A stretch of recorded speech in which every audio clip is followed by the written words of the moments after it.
Já está it's printed and we will cut it and then they can distribute it.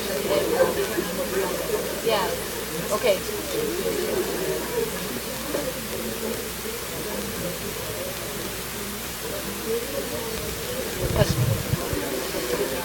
Bom dia a todos, bem-vindos. Good morning, everyone. É um prazer receber todo mundo aqui. Tem algumas pessoas se acomodando ainda, mas vamos começar. Em primeiro lugar, eu quero só avisar que a gente está transmitindo ao vivo na página do Facebook do MobLab. E acho que isso fica guardado lá, então quem quiser depois retomar, vai ficar lá. Eu quero agradecer muito o MobLab por acomodar essa atividade e lembrar a todos que o MobLab é um laboratório de mobilidade da Prefeitura de São Paulo e acontecem atividades simultâneas aqui. Então, a gente cada vez mais, ainda mais com um evento grande desse, tenta manter o respeito para as pessoas que estão trabalhando lá do outro lado. Então, tentar, principalmente no momento do intervalo, manter o volume mais baixo. Quero agradecer muito a SMPED, a Secretaria da Pessoa com Deficiência, que disponibilizou 2 tradutores de Libras aqui. É a primeira vez que a gente tem tradução de Libras, estamos super contentes. E também agradecer aos tradutores português e inglês. Quem não pegou o equipamento, acho que a maioria de vocês pegaram, mas quem precisar, fica ali do lado da entrada. Bom, eu sou a Hanna, coordenadora de mobilidade da iniciativa Bloomberg para a Segurança Global no Trânsito. E a gente atua com a Prefeitura de São Paulo, tem uma parceria estabelecida, um acordo de cooperação de 5 anos, então começou em 2015 e vai até 2019, e a gente apoia políticas voltadas para a segurança no trânsito. Então, a gente atua com fiscalização, comunicação, dados e desenho urbano e mobilidade. E a gente atua com recomendações de projeto, com atividades de trazendo conhecimento e trazendo outras informações. E um dos nossos focos principais são projetos, soluções baseadas em evidência. Então, a gente tem essa preocupação muito grande em avaliar o que a gente faz, mas também recomendar aquilo que a gente sabe que dá certo. Esse, então, é o Seminário de Projetos de Ruas Seguras, uma atividade inserida no Maio Amarelo, um mês voltado para a segurança viária. E assim como essa atividade hoje, semana que vem a gente tem uma intervenção temporária em José Bonifácio, que todos vocês estão convidados. E entrem no site do Maio Amarelo, acompanhem, tem várias coisas bacanas lá. Antes de passar a palavra para a Ankta, eu queria saber, quem aqui já participou de alguma oficina, algum seminário, algum workshop sobre o Guia Global de Desenho de Ruas? Legal, então tem bastante gente nova. Quem aqui é da Prefeitura de São Paulo? E quem aqui é do Governo do Estado? Legal. E quem não é nem da Prefeitura nem do Governo? Legal também. Tá bom. Sem mais delongas, passo a palavra para Ankta Shastra, coordenadora de projetos da NACTO de DCI, Associação Nacional de Oficiais de Transportes dos Estados Unidos, Transportes Urbanos dos Estados Unidos, que tem uma iniciativa global de ruas e projetos de ruas, que é um dos parceiros da iniciativa. Mais tarde a gente vai contar com a participação também de outro parceiro, o Diogo e a Marta, da WRI, e mais a parte da manhã com a Ankta. Vou aproveitar e já apresentar o Edu. Então, o Edu, também coordenador de projetos da NACTO de DCI. A apresentação da Ankta é em inglês, do Edu é em português. Então, bom trabalho para todos.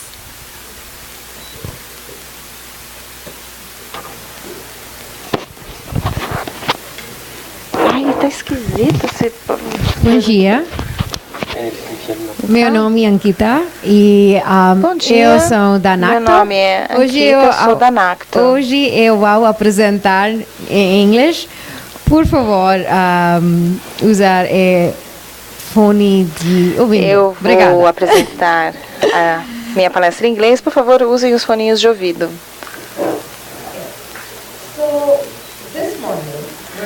Hoje de manhã estamos aqui para falar sobre design viário e eu acho que seria muito importante primeiro pegar um minutinho aqui, um minutinho antes de começar, para pensar nas nossas ruas favoritas. Então, pense em um minuto que seja sobre a sua rua favorita, pode ser em qualquer lugar no mundo, pode ser uma imagem que você viu, pode ser uma rua que você frequenta todos os dias no seu bairro ou em outra cidade. E enquanto você pensa nessa rua, vamos pensar também na razão pela qual ela é sua rua preferida. Será que é a calçada? Será que é a sombra? Será que é o ruído que você ouve, os pássaros cantando? Será que é isso que torna essa a sua rua favorita? Ou só o movimento das pessoas? O que é que torna essa rua tão especial para você? Então, juntos vamos imaginar o potencial de nossas ruas. As nossas ruas são lugares onde podemos nos deslocar e também onde as crianças podem brincar, onde andamos de bici, onde as crianças podem aprender a andar de bici, onde podemos fazer um piquenique, fazer comemorações, apresentações artísticas, onde ganhamos dinheiro e também onde podemos gastá-lo. São lugares onde você se reúne com seus velhos amigos e onde você pode conhecer novos amigos, onde você pode desfrutar da natureza e relaxar. Mas ainda mais importante, as nossas ruas são a porta de frente de nossas casas e de nossos negócios, de nossas empresas. Agora, a pergunta é como é que a gente utiliza esse espaço público hoje? Essa área mais valiosa que nós temos. Nós acabamos dando muito espaço para os motoristas. E isso consome muito tempo. Em São Paulo demora 2 horas e 45 para fazer o trajeto do trabalho para casa, em média. Ou seja, mais de 2 horas e meia em média por pessoa. Esse poderia ser um tempo gasto com a sua família ou fazendo outra coisa que você gosta de fazer, mas você gasta no trânsito em São Paulo. E não é só uma questão só de tempo e também, na verdade, de ar. Lá em Nova Delhi, onde eu moro, a qualidade do ar é tão ruim que às vezes as escolas têm que ser fechadas e meus pais não podem sair de casa. Mesmo se você sai um pouquinho, seus olhos começam a lacrimejar. E um dos grandes fatores que causa isso é o setor de transporte. Também podemos falar sobre a questão do bem-estar. Existe também, por exemplo, a mobilidade ativa. Nós acabamos nos acomodando num estilo de vida sedentário. Não andamos, nem andamos de bicicleta mais devido ao design das nossas ruas. O normal é pegar o carro e dirigir, porque é a única maneira de nos deslocarmos na cidade. Chegamos a um ponto em que os usuários mais vulneráveis, as crianças e aqueles que cuidam delas, têm que implorar para atravessar a rua praticamente.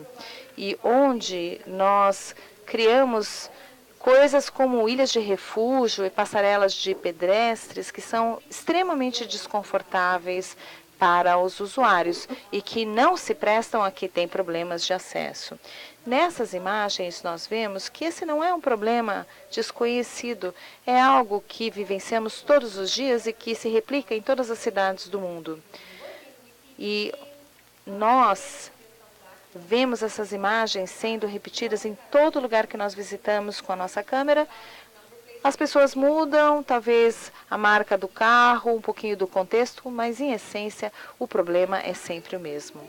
O fato é que nós fazemos tudo isso em nome do progresso. Quando você está em algum lugar, você fala assim, não, a gente precisa aumentar a disponibilidade de calçadas ou de ciclovias, mas a congestão é tanta, o congestionamento é tamanho, para onde ir? E, no entanto, se fala muito do desenvolvimento econômico, que tudo é feito em nome do progresso, e a gente acaba esquecendo de atender os nossos próprios anseios. E no nosso trabalho, o que nós descobrimos é que isso é uma profecia que sempre se realiza. Quanto mais vias, mais carros e menos espaço para as pessoas. Muitas vezes se pensa, bom, vamos aumentar o número de pistas para tentar resolver o problema dos congestionamentos, mas isso não funciona. A gente sempre tem como resultado aquilo que foi previsto no desenho. Então, se aumentarmos as faixas, vamos ter mais carros e vamos acabar tendo uma cidade que foi feita para os carros. Mas se o desenho for feito pensando nas pessoas que querem usar esse espaço público, vamos chegar a isso. Então, no fundo, depende de nós. Depende da cidade com que sonhamos e das prioridades que nós damos. E muitas cidades do mundo já reconhecem isso. Eles dão prioridade ao pedestre. Aqui em Melbourne, por exemplo, aqui a prioridade é deles, do transporte público e dos pedestres. Claro, é permitida a passagem de carros, não quer dizer que eles estão banidos, mas eles não têm que estar espalhados por todo o canto. Eles não têm que ter toda a primazia nas ruas. Também em Londres, eles estão investindo muito na infraestrutura cicloviária e também na cidade do México, onde eles usaram a engenharia para criar espaço para as pessoas nas próprias ruas, reivindicando o espaço antes ocupado pelos carros. E São Paulo, aqui minha diversão favorita do domingo é andar na Avenida Paulista. Mesmo em Nova York, eles fazem essas ruas abertas só 3 dias por verão. Ou seja, das 7 à 1 da tarde. Mas em São Paulo é incrível ver que isso acontece todo domingo e o dia inteirinho. Então, é fantástico reconhecer que as nossas cidades precisam abrir seus espaços para as pessoas. E há muitas maneiras de compreender as ruas, através, por exemplo, da perspectiva da mobilidade e acesso, como as pessoas vão para o trabalho, como elas usam os espaços recreativos. Temos também os prismas da sustentabilidade ambiental e sustentabilidade econômica. Será que nós temos árvores? Será que temos cobertura vegetal? E até qualidade de ar. E temos também a estrutura social e econômica das ruas. Mas hoje, com o Yellow Way, nós temos falado mais sobre a saúde pública e segurança pública nas ruas, especialmente considerando 1,3 milhões de mortes no trânsito que acontecem todos os anos. Então, se você parar para pensar, isso representa uma pessoa a cada 30 segundos. E no final desse dia de treinamento, nós já sabemos que haverá 2.880 pessoas que terão morrido no trânsito. Se você coloca isso no seu radar, você vê que, sei lá, disparam todos os alarmes internos.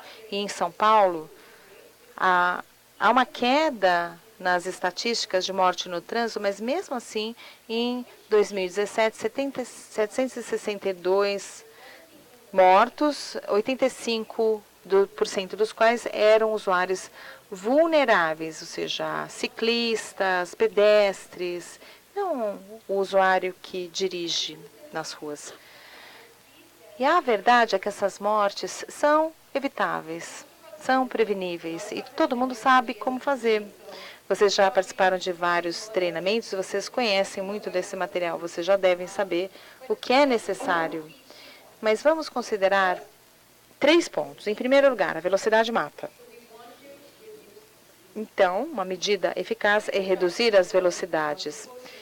Aqui nós vemos um gráfico mostrando a correlação entre o risco de morte e sobrevivência, dependendo da velocidade de deslocamento e a velocidade de impacto.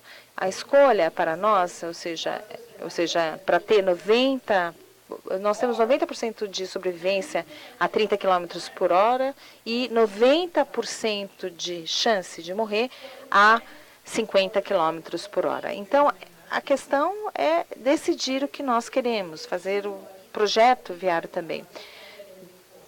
o corpo humano só consegue resistir a um certo nível de impacto. Então, dependendo do tamanho do veículo, o peso do veículo e também a velocidade do impacto, tudo isso é o que determina a nossa chance de sobrevivência. E ninguém anda com um escudo na rua para nos proteger da colisão, como sabemos. E não é só, então, a capacidade de resistência do corpo humano.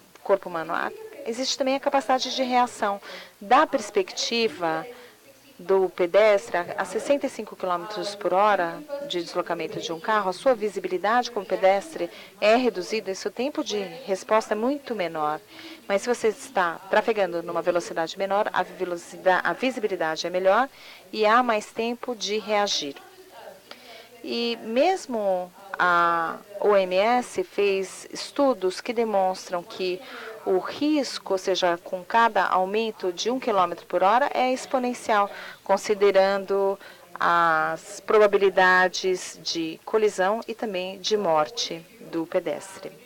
Então, o que nós fazemos? A gente usa políticas e o desenho para conseguir bons efeitos. Muitas cidades já reduziram as velocidades permitidas no centro e estão ampliando isso para toda a cidade, ou seja, 30 km por hora ou até 20 milhas por hora no Reino Unido e em Christchurch também. E foi incrível realmente essa abordagem, né, aqui no Reino Unido. O exemplo foi muito legal porque eles também envolveram as crianças, houve um grande esforço comunitário, esse cartaz, por exemplo, foi feito por uma criança. E o design é muito importante. Nós temos que reduzir a velocidade a tal ponto que seja realmente muito improvável que haja colisões. Além disso, precisamos dar prioridade às opções de mobilidade sustentáveis. Por que sustentáveis? O que é isso? E como isso se relaciona com a segurança? Bom, isso nos ajuda não só a tornar as ruas mais seguras e eficientes, mais seguras e também eficientes. Vamos ver aqui um estudo feito em Houston. Na verdade, nos Estados Unidos, o estudo se baseia na correlação entre a orientação a carro de uma cidade, quando se dirige, e o número de mortes no trânsito e acidentes. Vejam aqui, as cidades muito voltadas ao carro, e aqui as mortes são muito mais altas. E outras cidades, como São Francisco e Nova York, que são menos orientadas para carro, têm um menor número de mortes no trânsito. Além disso, mais ciclovias, ou seja, construir mais ciclovias, atrai mais ciclistas e também permite reduzir o risco. Esse é um estudo feito em Nova York, enquanto eles estavam aumentando o número de ciclovias. Vejam aqui, houve um aumento no número de ciclistas, mas apesar disso, na linha amarela nós vemos o risco que se manteve bastante estável, até menor. E isso vale não só para Nova York, mas outras cidades. Aqui nós vemos em Copenhague sendo demonstrada a mesma correlação, ou seja, uma estabilidade no risco, mesmo com o aumento do número de ciclovias. E aqui outro exemplo de Nova York, com redução de 67% em atropelamentos com a instalação de ciclovias segregadas. Quando pensamos também no transporte público, vejam este estudo. Aqui nós temos antes do BRT, a queda no número de mortes. Aqui, na verdade, é um exemplo de Guadalajara, né? Os incidentes antes e depois da implantação da linha de BRT. E a mobilidade sustentável também tem a ver com o espaço ocupado. Todo mundo já conhece esse diagrama, mas quando você tem que transportar 50 pessoas como pedestres, ciclistas, num ônibus e num carro, vejam qual é o espaço necessário. Mesmo se você colocasse todas as pessoas desse jeito, seria muito melhor adotar uma opção mais eficiente. As ruas multimodais têm 2,4 vezes mais capacidade de transporte de pessoas que uma rua dotada de apenas uma função ou modo de transporte. Vendo aqui as capacidades. Isso aqui, na verdade, ou seja, a capacidade por hora numa faixa de 3 metros de largura. Então, vejam aqui a diferença entre os veículos privados e os ônibus. São 8 vezes mais pessoas sendo transportadas, as calçadas 8 vezes mais eficientes. Muitas cidades, então, reconhecem esse aspecto de sustentabilidade também. Por exemplo, nós temos aqui aquele imposto de toxicidade que foi lançado em Londres, e também tudo isso visa melhorar a sustentabilidade das cidades. E cidades do mundo todo já reconheceram essa questão. E nós temos que desenhar as ruas para evitar essas fatalidades. Nós precisamos desenhar ruas para as pessoas. E é por isso que a gente vai para a próxima parte da nossa apresentação e treinamento, que é o conteúdo do Guia Global de Desenho de Ruas. A gente está experimentando essa lógica, colocando essa hierarquia aqui para colocar os pedestres na parte de cima da hierarquia e não os carros. A gente tem que começar a ser mais egoísta, sabe, gente? Porque no final, para o nosso próprio bem, a gente tem que ter ruas que tratem da gente melhor. E temos que pensar o que é possível no âmbito das nossas vias. Isso é o que nós vemos hoje em dia e nós aceitamos isso como uma realidade. Pensamos, tudo bem, olha, sinto muito, não dá para aumentar a calçada. Ou, é uma pena que demore tanto tempo para a pessoa conseguir cruzar a rua. Mas é assim que tem que ser. Não é não. Tem tantas possibilidades que existem no âmbito das nossas ruas. Nós podemos adicionar espaço de trânsito ou calçadas, ou mesmo questão de colocar árvores ou alguma estrutura que permita que a pessoa passe um tempinho aqui naquela rua. Lembra que a gente começou a atividade com a sua rua preferida? A rua preferida de vocês tem essa cara aqui? Acho que não, né? Espero que não. Porque senão a gente vai ter que reimaginar o nosso ideal. Mas eu imagino que tenha elementos da imagem de baixo que tem na rua preferida que vocês pensaram no começo do dia.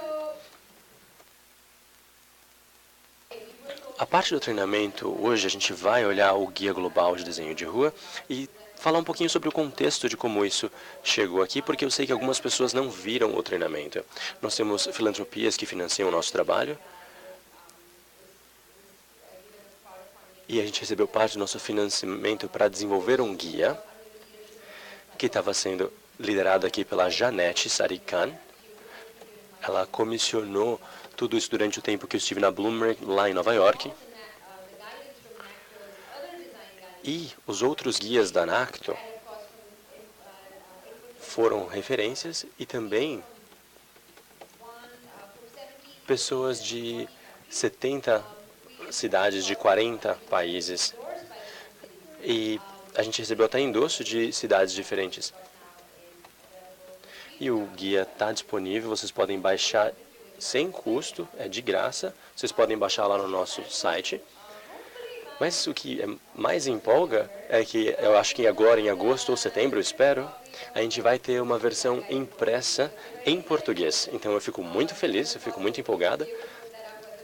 E é um PDF também que já está disponível online. Aliás, não sabemos se vai ter o PDF online em português em agosto, mas achamos que sim.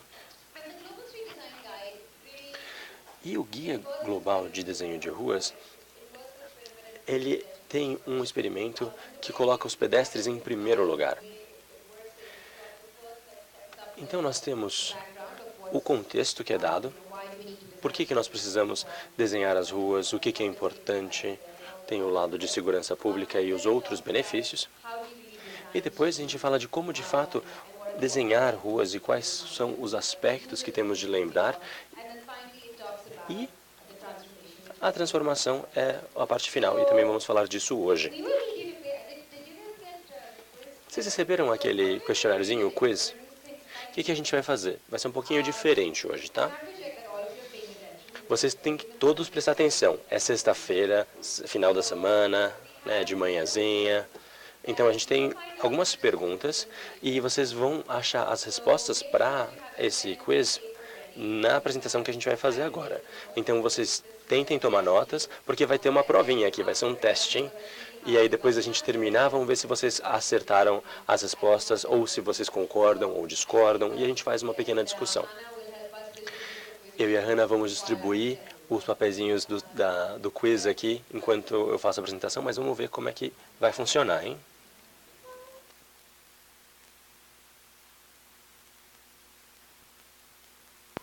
Vamos começar então, pessoal? O Guia Global de Desenho de Rua pensa em planejar ruas da perspectiva das pessoas e do lugar. O que isso significa? Vamos pensar primeiro no lugar que estamos planejando e desenhando, como é essa cidade, qual é o contexto, e aí depois a gente pensa das pessoas que a gente está servindo.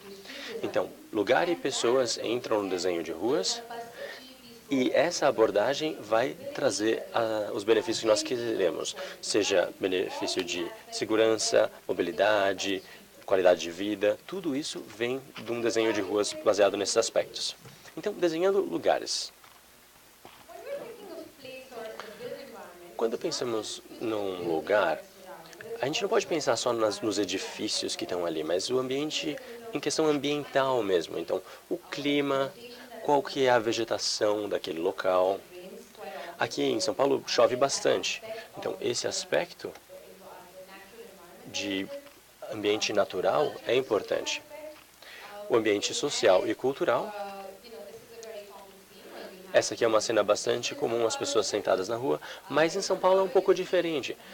Em São Paulo, na Paulista, a cara é diferente. Ou mesmo aqui no centro, você tem alguns vendedores, vocês têm essa ideia de você dançar, beber na calçada. Isso é parte da cultura que a gente tem que levar em consideração quando nós estamos desenhando uma rua aqui em São Paulo. E é claro, o ambiente econômico. Tem uma questão econômica sempre. E nós precisamos pensar no contexto imediato. Então, por exemplo, qual que é o edifício que a gente tem aqui, onde que é a entrada desse edifício, qual é a altura das janelas, qual é a quantidade de humanos, qual é a escala humana, e também o clima local, se tem local para guardar a bicicleta. Todos esses aspectos aqui, então, formulam o que você tem no ambiente. Então, você tem que olhar, olha, o que existe e o que a gente quer criar. E tem que haver uma correlação com o contexto regional das cidades. Como é que as pessoas se movimentam?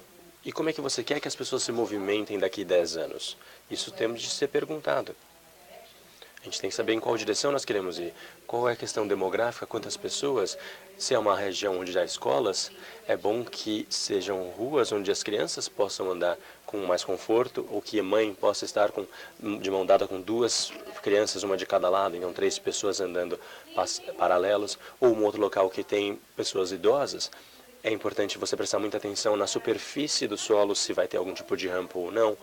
Todo esse tipo de aspecto tem que ser levado em consideração no desenho da rua. E isso contribui muito para o aspecto lugar da rua. A gente tem muita coisa para cobrir e talvez depois vocês tenham mais tempo para perguntas no final. E uma rua é um contexto específico num bairro específico, mas não quer dizer que isso se aplique ao próximo bairro. O contexto muda a rua. No planejamento tradicional, nós normalmente temos arterial, coletora, e quando você define o que é uma rua arterial, ela tem esse aspecto. Mas mesmo uma rua arterial pode virar uma coletora ou uma local, porque o ambiente em volta acaba mudando. Temos que pensar nos modos que vamos utilizar e aí o desenho acaba mudando. Então a mesma rua, ela pode ser uma rua principal ou uma rua menor no mesmo contexto agora e depois pode virar uma rua residencial mais para frente, que precisa de mais espaço para trânsito e para mais opções de mobilidade ou para caminhada ou para bicicletas. E pode ser uma rua só de trânsito porque tem pedestre demais. Aqui quando eu falo trânsito, é trânsito de pedestres, tá, gente? Então a rua pode mudar e ela não tem problema nenhum se ela mudar. E depois, temos a questão de desenhando ruas para pessoas. Temos que entender que nós, como pessoas, utilizamos as ruas. Nós podemos ser um pedestre na rua, ou a gente pode ser um ciclista, ou a gente pode estar no ônibus, ou a gente poderia estar até num veículo, ou num táxi. E é claro que existem serviços que têm que acontecer para todos nós. E tem o aspecto econômico, os comércios que a gente tem na rua. E essa é uma parte central que às vezes a gente esquece quando a gente pensa nas ruas. Talvez São Paulo seja um pouco diferente, mas em algumas ruas ou algumas cidades as pessoas pensam, não, a gente não quer nenhum vendedor de rua aqui ambulante nessas ruas, porque eles ocupam muito espaço. Mas eles têm um aspecto na economia da cidade, os ambulantes. Então nós vamos fazer uma abertura aqui entre todos os usuários das vias e vamos começar com o pedestre. Quem é o pedestre? Nós somos todos pedestres e nós temos várias formas e tamanhos, né? Então pode ser uma família maior, com crianças pequenas, ou uma família só de adultos, podemos ser idosos e também pessoas com dificuldade de acesso. Tudo isso cai na categoria de pedestre. Lembrem-se, todos somos pedestres. Em São Paulo, quando a gente olha a distribuição dos modos, e aqui é de 2012, tem uma versão nova que vai sair, São Paulo está num momento muito bem, está num momento muito bom, está 30, 30 e 30% mostrando os modos diferentes que são utilizados. Mas olhando esse aspecto aqui, todo mundo, seja uma pessoa que está caminhando, ou de bicicleta, ou no trânsito, ela vai caminhar de alguma forma. Você vai caminhar até o ponto de ônibus, ou você vai caminhar até a sua bicicleta para andar de bicicleta. Então, é 2/3 da cidade o pedestre. E os pedestres nunca estão seguros em velocidades inseguras ou sem infraestruturas que os sirvam.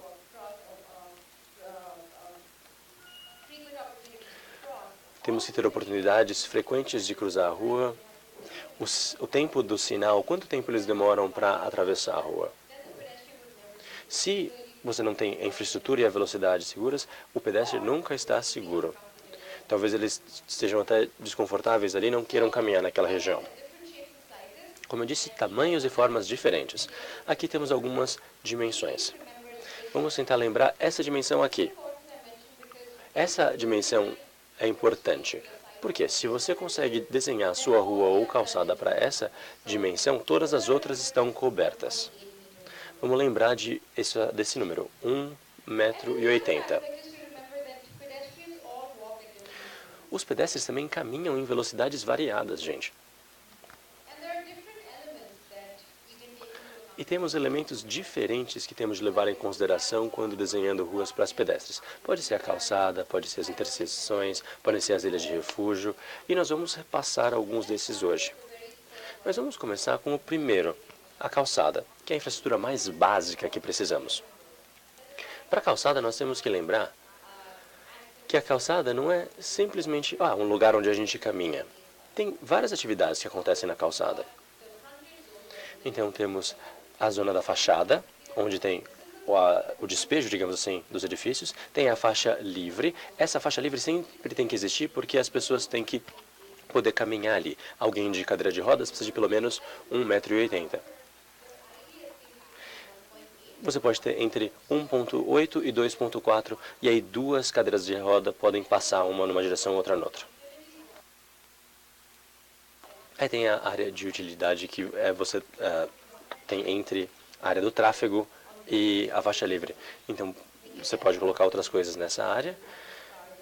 E aí você tem um espaço entre o lugar onde as pessoas caminham e onde os carros estão se movimentando com alta velocidade. E temos tamanhos de calçadas diferentes e dependendo do local e do contexto, as coisas mudam. Uma área residencial que não tem tantos pedestres assim, você pode começar com uma calçada de 2,4 e um pouquinho de espaço para as plantas e para as utilidades. Aí, se você sabe que você tem um fluxo de pedestres maior ou grupos de pessoas que caminham juntos, aí faz mais sentido você ter uma calçada de 8, 10 metros de espaço. Então, é tudo isso que tem que ser levado em consideração para pessoas e lugares. E pode haver um número de permutações e combinações aqui, né, pessoal? Não é só isso. Outra coisa importante é a acessibilidade. A rampa foi feita da forma certa? Ela tem a inclinação que ela deveria ter, de 12% de inclinação? E tem que estar próximo ao local onde a pessoa pode cruzar a rua. E, claro, o cruzamento.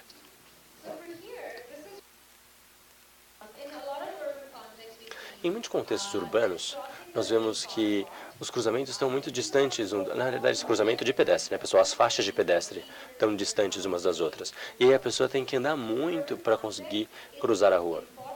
Então, em contexto urbano, é importante que tenhamos faixas de pedestres a cada 80 a 100 metros. Se o pedestre tem que andar muito para poder atravessar a rua, ele vai cruzar em qualquer lugar, não vai pegar a faixa. Então, se você está no centro da cidade, quanto tempo você esperaria para atravessar a rua? Se você está vendo que tem só alguns metros de distância, mas aí lá na frente tem uma faixa. Você, seja sincero, como pedestre, você vai cruzar fora da faixa ou você vai ser aquela pessoa que vai andar lá longe para pegar a faixa? Eu vou cruzar ali, vou ser sincera com você. Eu não vou andar até lá longe para poder atravessar na faixa. Essa é uma pergunta que nós temos de nos fazer quando nós estamos desenhando as ruas. Onde eu quero atravessar a rua? Isso tem de ser levado em consideração para você colocar a faixa de pedestre. Como eu disse, em contexto urbano, se demorar mais do que 2 ou 3 minutos para a pessoa conseguir cruzar a rua, não está bom. E os intervalos entre as travessias devem ser sempre menores que 80 metros, 100 metros. E não é responsabilidade do pedestre que está fazendo a travessia, mas a responsabilidade de nós que desenhamos as ruas para, quando a gente estiver fazendo a estrutura, que não tenha mais do que 200 metros de intervalo entre as duas faixas. Isso é muito importante. Aqui claramente é uma necessidade de uma faixa de pedestre aqui. Tem o comércio ali, então a gente precisaria ter uma faixa a cada 200 metros. E a verdade é que essas pontes para pedestres, não funcionam, né, gente? As pessoas têm que andar 20 vezes mais para conseguir pegar essa ponte elevada para poder cruzar a rua. Então não é uma boa opção. Então nós precisamos de travessias possíveis no nível da rua sempre que possível. E os faróis aqui em São Paulo funcionam de uma forma bastante diferente. Todos nós caminhamos em velocidades diferentes. Um idoso ou alguém com dificuldade de acesso vai sempre se movimentar mais devagar do que alguém que é jovem e pode correr e corre para atravessar a rua, ou um pai com um filho também andariam mais devagar porque a criança vai se movimentar mais devagar.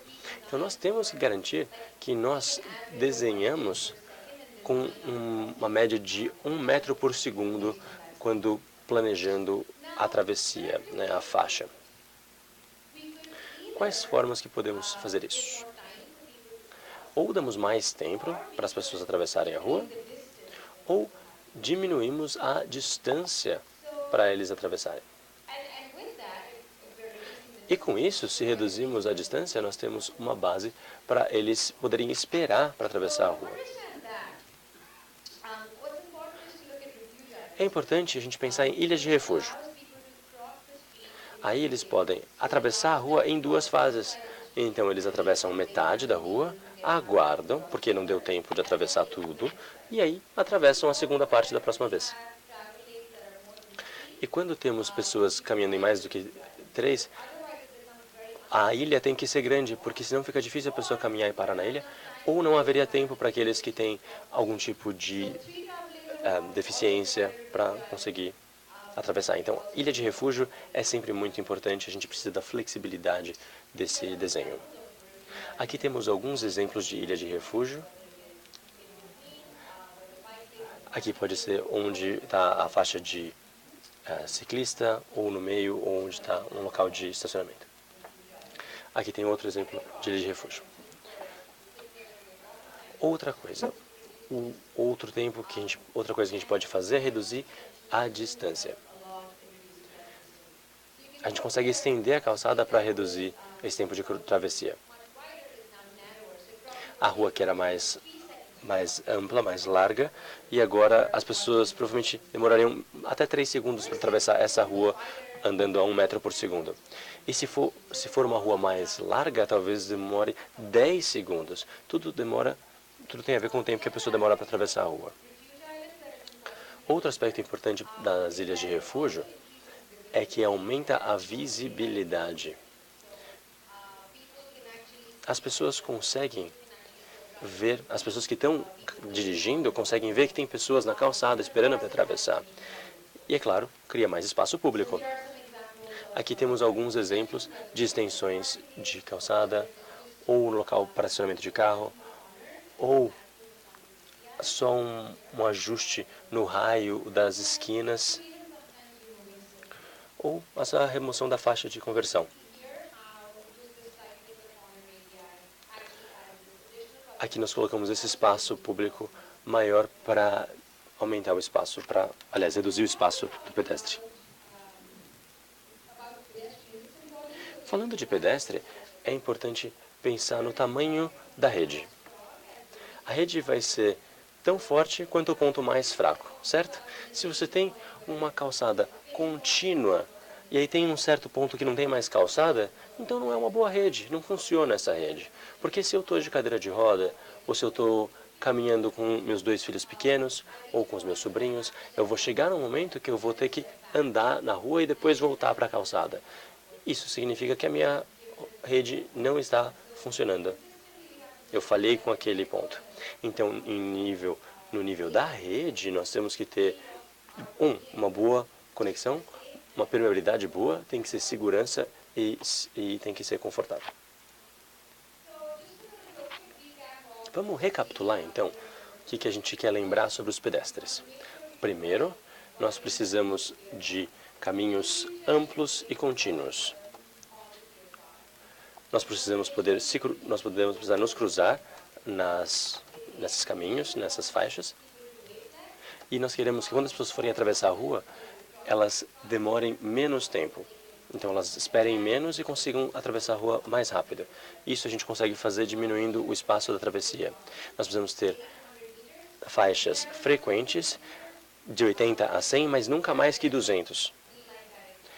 E nós, pedestres, nós gostamos de caminhos diretos. Ninguém quer dar volta e sair do seu caminho ali. Então a gente gosta de caminho curto e direto. Se tiver um lugar que é mais direto, você vai acabar atravessando ali em vez da faixa.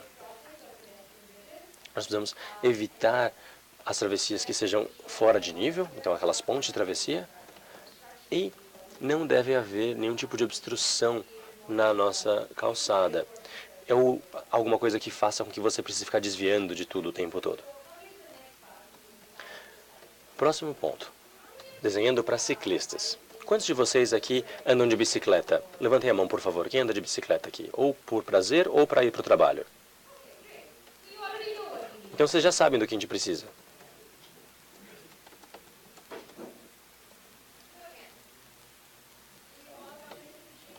De novo, temos vários tamanhos e formas de ciclistas, como de pedestre. Então pode ser uma bicicleta para transporte de carga. E não sei se aqui o pessoal estaria utilizando de fato a ciclovia para utilizar esse tipo de bicicleta, mas é importante as pessoas terem as instalações necessárias. E temos tipos de ciclistas diferentes. Tem alguns que são bastante confiantes e eles vão andar em qualquer lugar sem problema, mas tem outros que são mais preocupados. Eles têm até interesse, mas estão preocupados porque acham que não é seguro. Nós precisamos de mobilidade e segurança. Nós precisamos sempre focar nessa pessoa, então, que tem a preocupação. Tem o interesse, mas tem a preocupação. Porque essa pessoa estaria disposta a ir de bicicleta para o trabalho, talvez, mas ela tem medo de não ser seguro.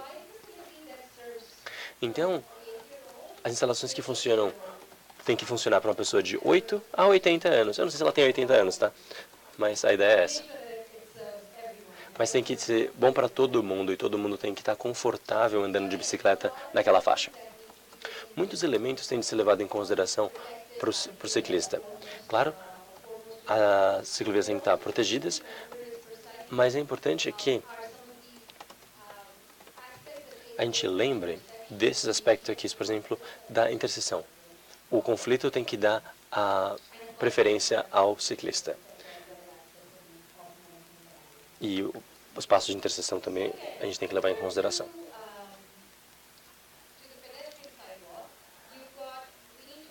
Quando pensando na ciclofaixa, nós temos que pensar na área que existe e na área de amortecimento, chamamos assim. Se você tiver carros andando a mais de 30 km por hora, a gente precisa dessa proteção se tiver esse espaço. E aí tem essa jeito ali onde você pode colocar o local que os carros vão estacionar, ou você pode colocar algum tipo de planta. E as instalações, né, as faixas de ciclismo, vêm de tamanhos e formas diferentes. Você pode ter com uma proteção e com uma área de amortecimento, você pode ter bidirecional. Aqui, logo do lado de fora da Mobilab, a gente tem uma faixa bidirecional. E o que é comum na Europa, e aqui na Avenida Paulista também, nós temos a ciclofaixa elevada e separada. A gente tem o espaço aqui de amortecimento. Tem alguns que sem amortecimento não é seguro se os carros estiverem andando a mais rápido do que 30 km por hora. E aí temos a via ciclável e a ciclofaixa no contrafluxo da via de ciclável.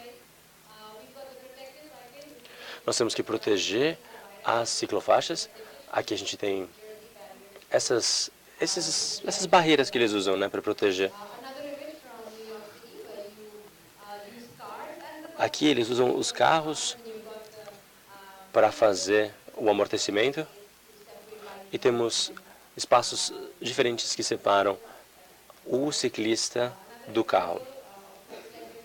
Outro exemplo aqui, não precisa necessariamente ser a mesma coisa, pode ser parte com plantas. Tudo que ofereça uma separação física, horizontal e vertical. Aqui temos alguns exemplos de ciclofaixas elevadas. E esse é um exemplo de uma via ciclável, uma via só para bicicletas. Os carros, às vezes, se movimentam numa velocidade menor, e aí você tem carros e ciclistas na mesma rua. Agora, um exemplo de ciclofaixa no contrafluxo que é muito interessante. Quando a gente estava trabalhando no livro e pesquisamos diferentes maneiras de fazer ciclovias, o que percebemos é que muitas ruas, em vários lugares, quando você tem uma via de mão única, o que acontece? O ciclista só pode ir numa direção do tráfego, como o pedestre, porque o ciclista precisa de receber essa...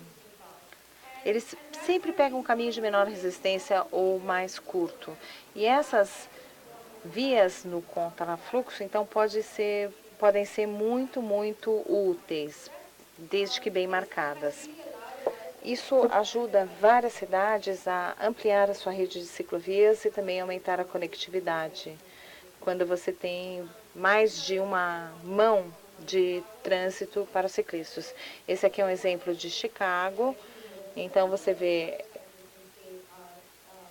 aqui que numa das mãos o ciclista compartilha o espaço com os carros e na outra tem o espaço só para ele, exclusivo. Bom, como eu falando, é importante ter sinalização e operação, especialmente com áreas de espera exclusiva, sinalização indicativa e viária de demarcações. Sempre que houver uma zona de conflito e que houver uma mudança no funcionamento da rua, especialmente nos cruzamentos a gente quer que essas faixas para bicicletas fiquem muito visitas para os motoristas saberem que tem ciclistas por perto. Então aqui, por exemplo, você vê a marcação em azul. Outro aspecto que tem sido muito útil são essas zonas de refúgio, zonas avançadas. Quando o ciclista se adianta e fica na frente dos carros, o carro que vai fazer a conversão vê o ciclista. Então, isso aqui é muito útil para aumentar a visibilidade dos ciclistas e também para o motorista saber, antes de fazer a conversão, que ele tem que esperar o ciclista virar. Outra coisa que acontece, mesmo quando há tráfego misto, o ciclista tem espaço suficiente para fazer as suas manobras. Isso é muito importante quando há ciclistas na rua, eles podem esperar. Então, por que não oferecer essas áreas de espera exclusiva para eles? Aqui nós temos aqui uma conversão em 2 fases, que fica Quem conhece, por exemplo, o tipo de cruzamento holandês, que é um cruzamento protegido, onde os ciclistas podem fazer a conversão em 2 fases. Aqui é na verdade, um nível abaixo. Aqui você tem o ciclista que pode esperar para fazer a conversão. Eles podem ficar esperando até que esse sinal abra e aí eles podem se mover com o segundo sinal. Isso pode ser muito útil nas áreas onde você tem vias de mão dupla e o ciclista tem que fazer conversões. E, claro, se não houver suporte para a bicicleta, não tem como encorajar as pessoas a pegarem a bike. Né? Isso aconteceu comigo, né? Eu fiquei perguntando, onde eu vou estacionar minha bicicleta? Tudo isso acaba contribuindo, influencia as decisões de mobilidade das pessoas. E aqui em São Paulo, nós temos um excelente exemplo aqui do Largo da Batata, mas um dos meus colegas que morava em São Francisco sempre dizia, olha, o transporte público em São Francisco é bom, mas ele fazia muitos deslocamentos mais curtos ou até de média distância que ele poderia evitar se ele pudesse ir de bike até a estação de trem e depois pegar o trem para as viagens mais longas. Então, especialmente perto dos centros e terminais de transporte, é muito importante ter esse tipo de bicicletário, porque a maior parte da distância ou seja, a distância até o terminal pode ser coberta com as bicicletas. A gente tem paraciclos também em várias cidades. E voltando à rede cicloviária, o que é importante? Essa rede tem que ser segura, bem conectada e confortável. A coisa mais importante de se lembrar quando a gente desenha as redes cicloviárias é que toda vez que houver velocidades acima de 30 km por hora na rua, você tem que fazer a ciclovia segregada, protegida, porque senão fica muito difícil para o ciclista. Então, essa é a parte da segurança. Pense na rede, ou seja, que velocidades tem nessas ruas e como é que você vai assegurar a segurança do ciclista. A conexão e o conforto é ainda mais importante. Por exemplo, você pode perceber aqui que nós temos uma ciclovia de duas faixas que vira uma linhazinha de nada. É uma rede não conectada que não funciona. E não é só uma questão de design, né? Claro, tem muito a ver com o design, mas aqui também é uma questão de prioridade. Aqui a gente decidiu, olha, aqui era mais importante deixar mais calçada do que espaço para o ciclista. E se nós desenharmos a nossa rede dessa forma, não vai funcionar. Porque aqui você já criou um conflito. Você acaba aumentando os problemas ao invés de diminuir. Isso aqui não é uma ciclovia, né? É uma microciclovia. E lembrem, a gente está sempre pensando no conforto desse garotinho de 8 anos também. Não é só no conforto dos ninja bikers, não, dos jovens ativos e corajosos. Então, só para revisar, quando a gente pensa nas redes cicloviárias, você pode usar mais de uma estratégia. Por exemplo, ali, naquela imagem que eu mostrei, não tinha espaço. Cadê aquela foto lá? Deixa eu voltar. Aqui não tinha espaço, né? Não tinha espaço para criar uma faixa cicloviária. Mas há outras possibilidades. Por exemplo, seja a questão da proteção, da segregação das ciclovias, às vezes nós temos medidas de tráfego. Quando não tem espaço, por que não reduzir a velocidade na rua para 30 km por hora e assim você aumenta a segurança do ciclista? Ou então, outra estratégia, gestão de tráfego. Você pode reduzir o número de carros usando essa rua e aumentar o uso pelos pedestres.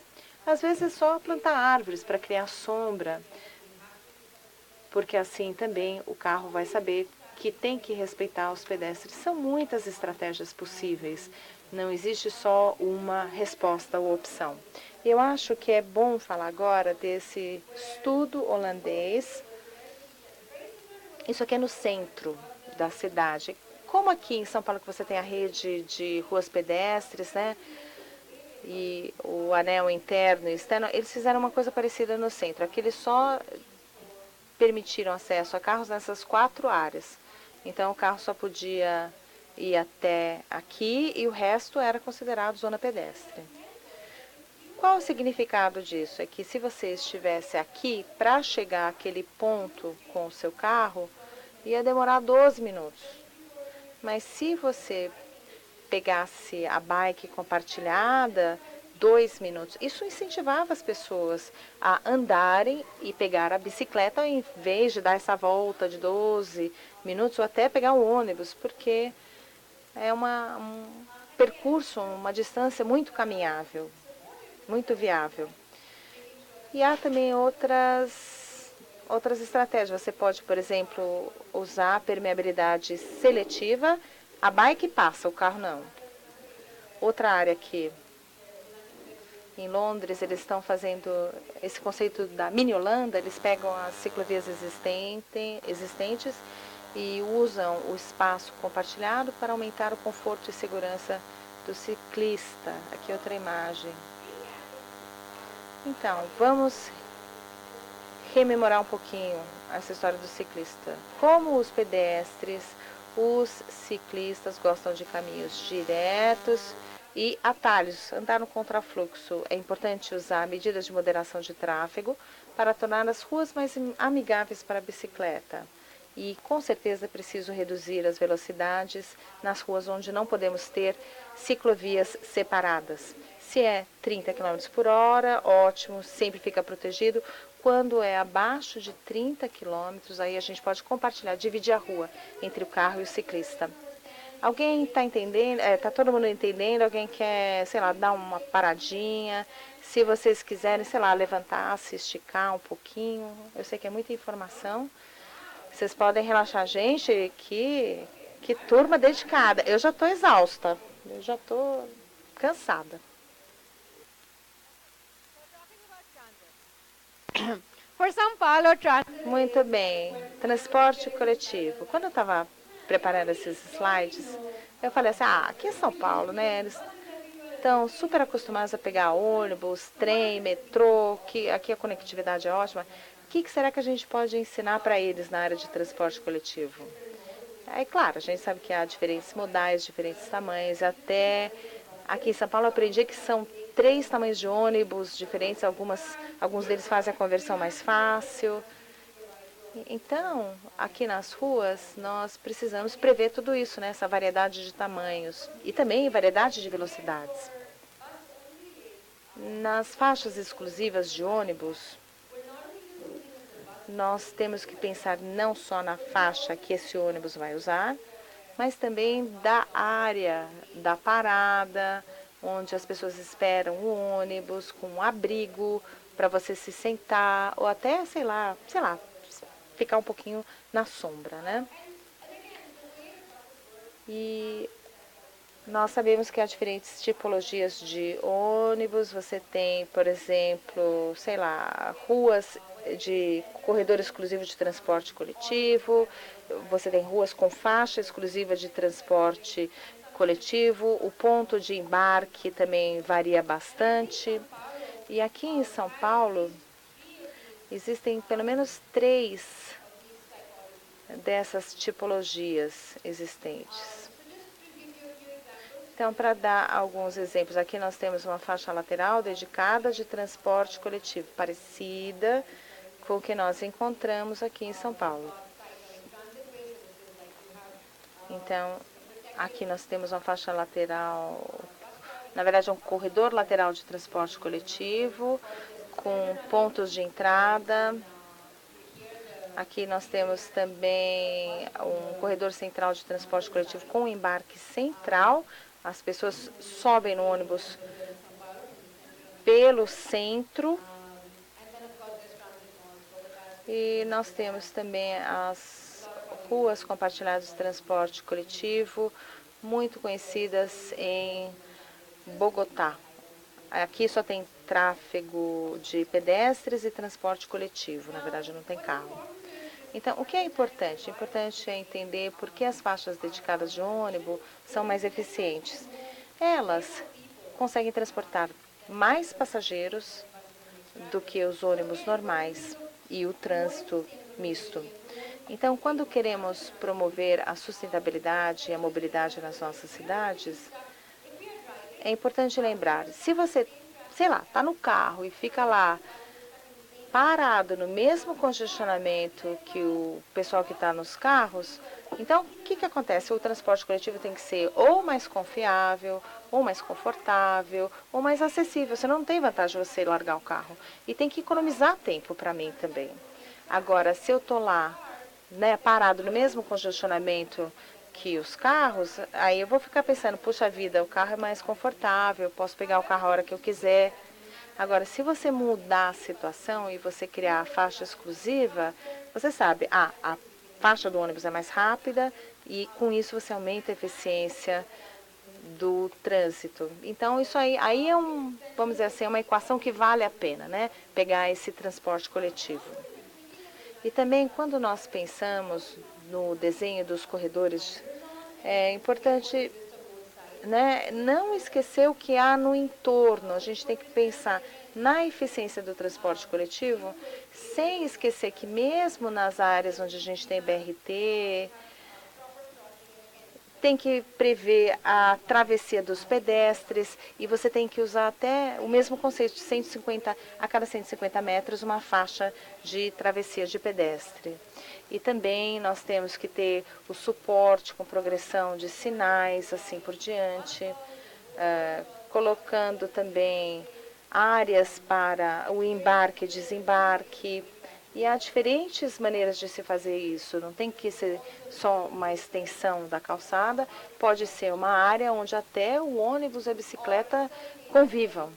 Ou áreas onde você tem a ilha de embarque depois dessa área. Aqui você tem até diferentes funções que podem ser exploradas. Alguns exemplos, né, onde temos o convívio de ônibus e bicicletas. Vejam, o ônibus está se movendo, tem uma zona de amortecimento, existem os paraciclos atrás, aqui uma área, enfim, na verdade tem a ciclovia aqui atrás. Outra coisa importante, muitas vezes nas cidades a gente tem muito conflito entre ciclista e ônibus, porque todo mundo compete por esse espacinho perto da calçada, porque aí é onde é mais seguro para o ciclista e é também onde as pessoas fazem o embarque e o desembarque. Então é muito importante considerar essa relação entre o ônibus e as ciclovias. Então, aqui, gerenciamento do meio-fio. O que acontece aqui? O meio-fio, né, a calçada, na verdade, tem muitos usos simultâneos. Por exemplo, o ônibus para, tem embarque e desembarque do coletivo, tem o tráfego de carros também, carros que estão tentando fazer ultrapassagem, porque não podem esperar mais 2 segundinhos, tem até carro parado em fila dupla, tem gente tirando criança do carro, sei lá, levando as compras para dentro do porta-malas, e ali no meio os ciclistas tentando se esgueirar entre os carros e até carros também esperando para fazer a conversão no cruzamento. Então, são coisas que acontecem nessa zona de calçada. Há muita competição por esse espaço da calçada, né? E como é que a gente pode gerenciar isso melhor? Melhorando a gestão do meio-fio, com parada bem marcada para o ônibus, para todo mundo saber é lá que o ônibus vai parar. O carro não pode estacionar ali. Você pode usar sinais também para os ônibus terem 3 ou 5 segundos a mais para saírem do cruzamento com mais velocidade. Ciclovias segregadas para a proteção do ciclista mesmo quando estiver em conflito com um ônibus.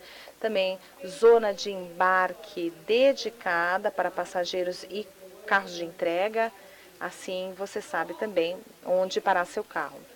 E são medidas fáceis e baratas, geralmente com sinalização você resolve e você consegue uma organização muito melhor desse espaço. Isso é uma parte essencial da gestão do transporte público. Quando você tem uma boa gestão do meio-fio, dessa zona perto da calçada. E aqui a gente vê até como a gente pode ter a coexistência de vários modais. Então, voltando à questão dos usuários do transporte público, lembre-se, transporte público é o modal mais eficiente. E os usuários do transporte coletivo são os nossos heróis. São eles que economizam mais espaço e são eles que aumentam a sustentabilidade da cidade. Além disso, precisamos reservar espaço para o transporte público e gerenciar os conflitos com os ciclistas, porque esses são os pontos de mais atrito que tem na rua. E também nas paradas, na própria faixa, ou seja, quando o ônibus está na sua própria faixa e não tem que ir mais para cá ou mais para lá para as pessoas fazerem o embarque ou desembarque, isso é o mais eficiente, a situação mais eficiente.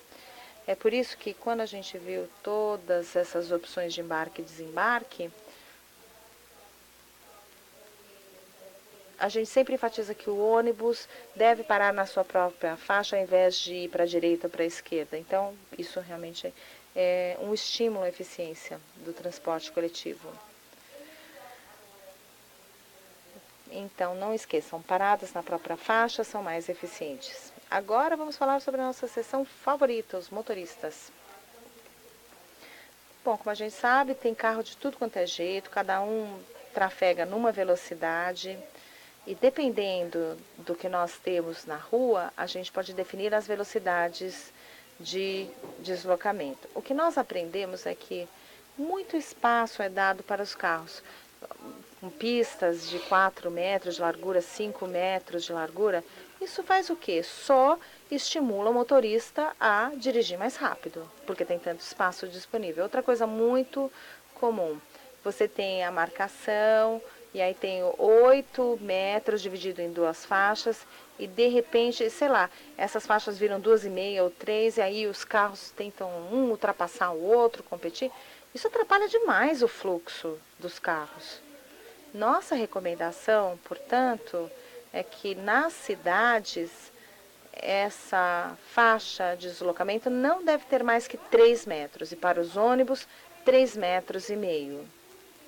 Você pode escolher, né? Dependendo de 3, ou seja, entre 3 e 3,5, mas isso funciona muito bem. Olha, interessante, em Bogotá, as faixas lá têm 2,7 metros e funciona super bem, porque eles não têm mesmo espaço disponível. Então dá para fazer uma rua mais estreita e isso vai reduzir a velocidade dos carros. Então, por que a gente fala de ter faixas mais estreitas? Em primeiro lugar, porque é mais seguro, o carro desacelera quando é mais estreito, eles ficam um pouco mais atentos do que está no entorno. Em segundo lugar, isso também melhora o fluxo de veículos. Os carros não ficam tentando passar um ou outro. Então, mais segurança, velocidade mais baixa e com isso, claro, com um tráfego mais ordenado, você transporta mais veículos, ou pelo menos a mesma quantidade que as faixas mais largas. Outra coisa que a gente sempre pensa é que é muito importante fazer, ou seja, tornar muito incômodo para os motoristas se movimentarem. Por exemplo, aqui nós temos uma deflexão vertical, aqui você tem, por exemplo, uma zona de diminuição de velocidade. Você também pode mudar a superfície, ou as pessoas podem também facilitar o acesso. Todas essas estratégias podem ser usadas para melhorar o acesso através, ou seja, também a moderação do tráfego através de deflexão vertical. Aqui as pessoas também podem atravessar. E o que é importante, então? Ter deflexão horizontal também. Então, o carro aqui, quando ele está se deslocando, você coloca, sei lá, um objeto aqui como uma rotatória. É muito normal que o carro se desloque da linha reta e desacelere para fazer a curvinha aqui da rotatória. Isso diminui a velocidade. E as ilhas de refúgio são essenciais também. Pensem num cruzamento. O carro está fazendo a conversão aqui desse lado para esse. Se você não tiver uma ilha de refúgio, a abordagem vai ser mais angulada. Agora, quando você tem aqui uma ilha de refúgio, o carro vai diminuir a velocidade e vai fazer a conversão de uma forma mais ordenada. Com isso, você consegue essa deflexão horizontal.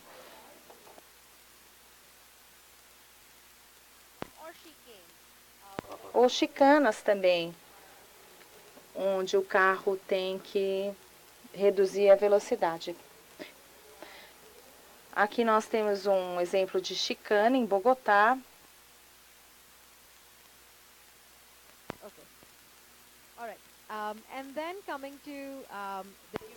Então, agora falando do desenho geométrico na rua, com o acréscimo de árvores, com a criação de zonas sombreadas, a via de mão dupla vai ter uma velocidade mais baixa, ou até quando você tem ruas mais estreitas com amplas calçadas, tudo isso vai diminuir a velocidade através do desenho geométrico. Quando a gente fala sobre a rede viária, é importante também entender as questões de conectividade, segurança e escala humana. E o carro não precisa ter acesso a todos os lugares, ele não tem que estar andando para todo lado, exatamente como aqui no centro. Tem áreas onde o carro é proibido. A rede viária pode ser completada sem que eles tenham acesso a qualquer lugar. E existem outras coisas também que você pode fazer.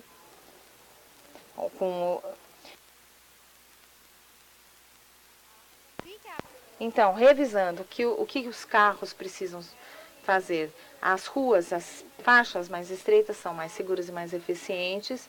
Queremos gerenciar a velocidade através do desenho. Não é só colocar aquela placa que o limite de velocidade é 50 ou 30 km por hora. Se o desenho da rua não for compatível, isso não vai adiantar muito. Então, você tem que sempre priorizar os usuários e não evite projetar rodovias de alta velocidade no contexto urbano. É preciso criar novos padrões para as nossas ruas. Por exemplo, no desenho das conversões, etc., sempre prever velocidade mais baixa. Agora vamos falar sobre os entregadores. Esses são serviços essenciais e eles também precisam de espaço na rua. Então, às vezes você oferece zonas de carregamento e descarregamento, mas quando a gente pensa realmente no desenho, o importante é que há técnicas que permitem criar esse espaço para os entregadores e prestadores de serviço. Aqui, por exemplo, você fez um recuo para aumentar a área de conversão para o caminhão. O fato é que, na verdade, os operadores de carga representam só uma pequena parte do uso da rua. Eles não ficam tanto tempo assim. E, geralmente, o que nós fazemos é fazer o desenho pensando só no 1% de tempo em que haverá caminhões ou tráfego de grande porte. O importante é que nós precisamos considerar pedestres, ciclistas e outros usuários que frequentam esse espaço com muita mais assiduidade. Então, o que é importante considerar? descentralizar o sistema de carga. Por exemplo, nós temos os operadores de carga, mas há também outros modais que são muito mais amigáveis. Sei lá, você pode considerar os VUCs, ou então tudo isso pode ajudar a facilitar a entrega de cargas. É importante também considerar que a limitação de horários, os veículos de carga não têm que estar trafegando quando as ruas estão mais cheias, pode haver uma limitação, principalmente quando há menos pedestres nas ruas. E também muitas cidades hoje reconhecem que o design dos caminhões é um grande problema em várias cidades.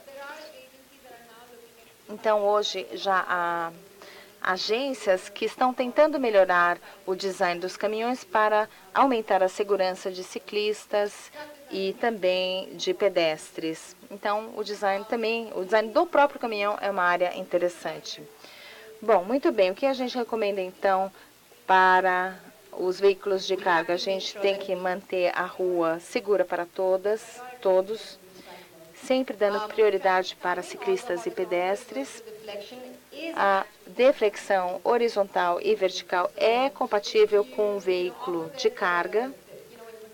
Veículos de carga, por exemplo, você está aqui do lado e está pensando assim, a gente pode colocar aqui, sei lá, uma valeta, etc. Mas você pensa, não, mas tem ônibus, caminhão, não vai funcionar. Não, na verdade, o desenho pode fazer a coisa funcionar.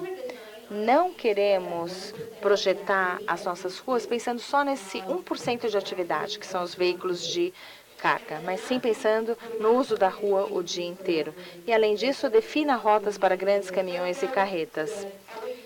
Assim, outros usuários já vão saber, olha, isso aqui é rota de caminhão, e assim eles conseguem trafegar muito melhor. E, por último, o desenho para o comércio. As pessoas que estão lá na rua para ganhar dinheiro e criando essa troca econômica que é extremamente importante, não só para a economia local da cidade, mas também porque muito da nossa interação do dia a dia, às vezes, está ali o lugar que você sempre compra o seu suco ou pão de queijo de manhã, ou a pessoa que vende frutas ali perto da sua casa você sempre compra. Muita da interação do dia a dia está nisso e é importante eles terem seu espaço. A gente tem que, no desenho, considerar o espaço para essas pessoas. Pode ser logo do lado do prédio, porque eles ali estão comendo e você coloca esse espaço, ou do outro lado da calçada, ou até perto da área de estacionamento do carro, você pode pegar uma área de estacionamento e deixar um espaço para um food truck, por exemplo. E nós temos que lembrar de todos esses elementos que estão envolvidos para o comércio. Tem que ter luz suficiente, tem que dar o espaço dedicado necessário na via, talvez colocar alguns assentos para que as pessoas possam colocar, ou você coloca até uma cadeira de praia com um guarda-sol e você coloca uma coisa gostosa ali para as pessoas poderem passar um tempinho. É assim que a gente pode colocar. Olha esse exemplo. Às vezes não tem espaço para todo mundo, mas às vezes a gente pode criar um espaço onde talvez você tenha um food truck e ele está com espaço suficiente da faixa de pedestre. Se você tem uma árvore também, você cria um espaço suficiente da árvore. E esse espaço aqui, a faixa livre, tem que estar sempre livre. Você tem que ter uns 2,40 metros livre para as pessoas poderem se movimentar, os pedestres se movimentar. Esse é um exemplo de um dos locais onde a nossa equipe está trabalhando. Eles viram que tinham todos esses vendedores ambulantes aqui ocupando muito espaço e eles não tinham espaço dedicado para eles. E muitas vezes alguém da polícia vinha e mandava eles embora. E depois da intervenção, você consegue ver, eles têm uma área. Tem espaço suficiente para os pedestres, sim, mas também tem espaço para os vendedores fazerem o seu comércio ali com suas frutas e verduras. As pessoas que estão ali no comércio estimulam o crescimento da nossa cidade. Então nós temos de incluir essas pessoas nos nossos desenhos e temos de prever os problemas ou as necessidades que eles podem ter. Se você vai ter um espaço para um food truck, tem que ter um espacinho para a pessoa poder sentar e comer, talvez. E com isso eu vou concluir que todos esses usuários têm de ser levados em consideração no desenho das ruas. E nós temos de desenhar ruas para as pessoas, que levem as pessoas em primeiro lugar. Porque nós temos que estar em primeiro lugar e nós temos que pensar nas nossas necessidades. E temos que lembrar que todas as cidades, aliás, todas as ruas da nossa cidade que a gente está, podem virar a nossa rua preferida. Então, agradeço muito. Nós vamos fazer a provinha agora, né, o quiz rapidinho, mas também tem um cafezinho. Então, nós vamos fazer 5 minutinhos para vocês irem pegar um café. Fiquem com a folhinha das perguntas na mão, porque a gente vai voltar e discutir as respostas. Olha, não é para colar do coleguinha no café, hein? Então aí não é justo. Mas se vocês estiverem conversando, podem ficar à vontade para conversar sobre o assunto com os colegas e depois do café a gente conversa juntos, tá bom? Obrigada.